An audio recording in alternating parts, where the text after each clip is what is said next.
இன்றைய வேத வசனம் பிலிப்பியர் 1:29.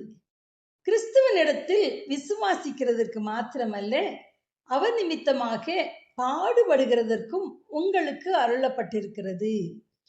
தென் பசிபிக் சமுத்திர தீவுகளில் வாழ்ந்த காட்டு மிராண்டிகளும் நரமாமிச பட்சிகளுமான மக்களுக்கு சுவிசேஷம் அறிவிக்க வேண்டும் என்று சொல்லி தன்னை அர்ப்பணித்துக் கொண்டார் ஜான் வில்லியம்ஸ் என்ற ஆங்கிலேய மிஷனரி.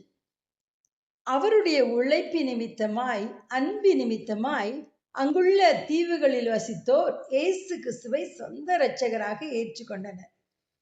இத்தோடு திருப்தி அடையாத வில்லியம்ஸ் வெகு தூரத்தில் உள்ள எரோமங்கா தீவில் உள்ள நரமாமிச பட்சிகளான மக்களுக்கு சுவிசேஷம் அறிவிக்க பாரம் கொண்டார்.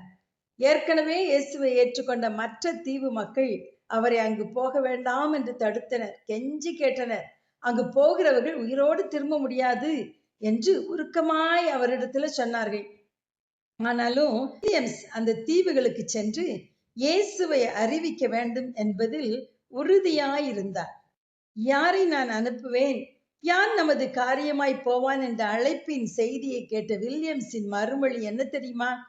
கர்த்தாவே, உமது அன்பை அத்தீவில் உள்ள மக்களுக்கு அறிவிக்க என்னை அனுப்பும் என்பதே. அங்கு சென்று அவர்களோடு பேசி பழக ஆரம்பித்த மறு கணமே காட்டுக்குள் பெரிய ஆரவாரம் கேட்டது. அவரை கொல்ல ஈட்டி அம்போடு பலர் வந்தனர். தப்பித்து ஓட முயன்றார். பக்கத்தில் ஒரு ஆற்றில் விழுந்து விட்டார். அங்கேயே அவரை அடித்து கொன்று தூக்கி சென்று தங்களுக்கு உணவாக்கி கொண்டனர். என்ன பரிதாபம்! 2 ஆண்டுகளுக்கு பின் அங்கு மிஷனரிகள் சென்றனர். அவரை அடித்து கொன்றவன் கண்ணீர் மல்க இயேசுவை ஏற்றுக்கொண்டான். எரோமங்கா ஒரு கிறிஸ்தவ தீவாக மாறிற்று. அன்பானவர்களே, நாகரீகமற்ற காட்டு மிராண்டிகளும் நரமாமிச பட்சிகளும் உள்ள இத்தீவுகளுக்கு சுவிசேஷம் அறிவிக்க சென்ற மிஷனரியின் தியாகத்தையும் அன்பையும் பார்த்தோம் அல்லவா? பவுலை போல நான் கட்டப்பட மாத்திரமல்ல, மரிக்கவும் ஆயத்தமாய் இருக்கிறேன் என்று சொன்ன ஜெய வீரர்கள் அல்லவா இவர்கள்.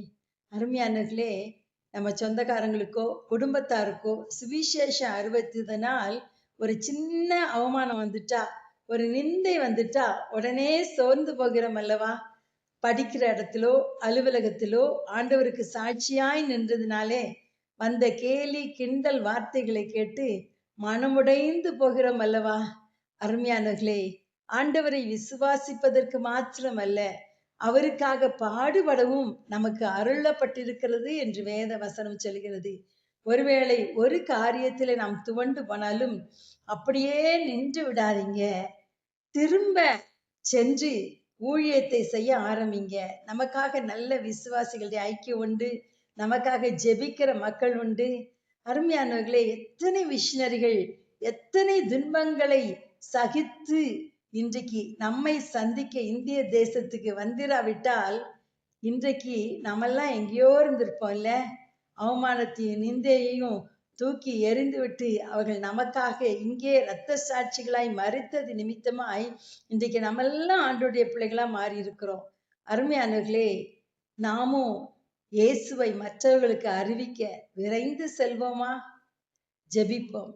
அன்பின் தகப்பனே, உமது நிமித்தமாய் நாங்கள் விசுவாசிக்கிறதற்கு மாத்திரம் அல்ல ஆண்டவரே, நாங்கள் பாடுபடவும் எங்களுக்கு அருளப்பட்டிருக்கிறது என்று வேத வசனம் சொல்லுகிறதப்பா. எங்களுடைய கம்ஃபர்ட் ஜோனை விட்டு வெளியே வந்து ஆண்டவரே, சுவிசேஷம் அறிவிக்கப்படாத கோடி கோடி இந்திய மக்களுக்கு ஏதாவது ஒரு வகையிலே சுவிசேஷத்தை சொல்ல கர்த்தர் எங்களுக்கு கிருபை செய்யுங்கன்னு ஜெபிக்கிறோம். இயேசுவின் நாமத்தில் பிதாவே, ஆமேன், ஆமேன்.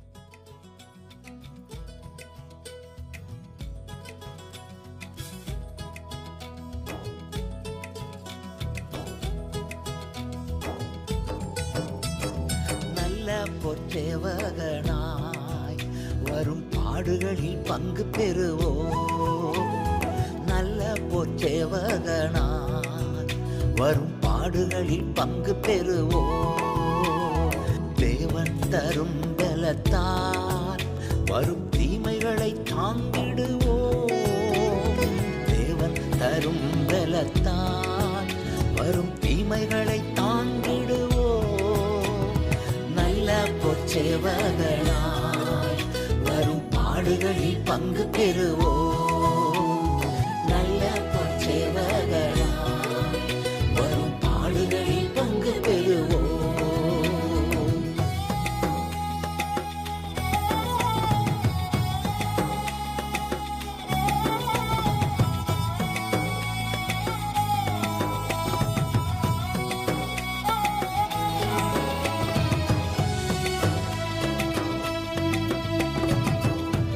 All those who decide to live for Jesus will face suffering. 2 Timothy 3:12. பக்தியோடு வாழ விரும்பும் பக்தர்கள் யாவருக்கும், பக்தியோடு வாழ விரும்பும் பக்தர்கள் யாவருக்கும் பாடுகள் வரும் என்று பவுலன்று சொல்லி வைத்தாரே. பாடுகள் வரும் என்று பவுலன்று சொல்லி வைத்தாரே. தேவன் தரும் பலத்தால் வரும் தீமைகளை தாங்கிடுவோம்.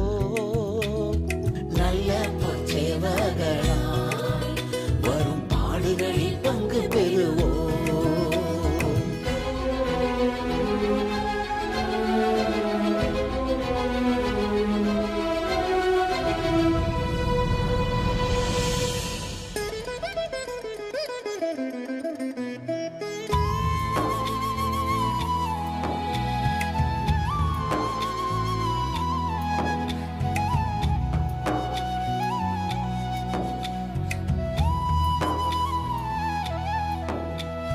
வேதனைகள் வழியாகத்தான் இறையாட்சியில் நுழைய முடியும்.